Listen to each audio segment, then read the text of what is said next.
Praise the lord. ఎలా ఉన్నారు? మీ దగ్గరికి ఎవరైనా అపరిచితులు వచ్చి సహాయం చేయమని కోరితే మీరు సహాయం చేస్తున్నారా?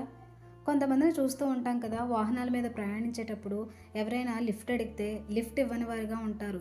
ఆకలితో, దాహంతో, వస్త్రహీనతతో ఎవరైనా కనిపిస్తే వారికి సహాయం కూడా చేయరు. స్నేహితులారా, పరిచయం ఉన్నా లేకున్నా అవసరాల్లో ఉన్నవారికి కానీ, ఆపదల్లో ఉన్నవారికి కానీ మీరు సహాయం చేస్తే అందుకు ప్రతిగా దేవుడు ఖచ్చితంగా మిమ్మల్ని దీవిస్తాడు. రిబ్కా విషయంలో కూడా అలాగే జరిగింది. రిబ్కాని దేవుడు దీవించాడు.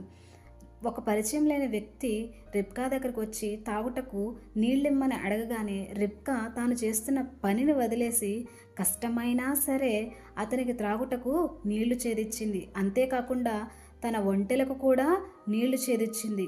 ఇక్కడ మనం తెలుసుకోవాల్సిన విషయం ఏంటంటే, రిబ్కా మనసు ఎలాంటిదో గ్రహించగలుగుతున్నాం కదా.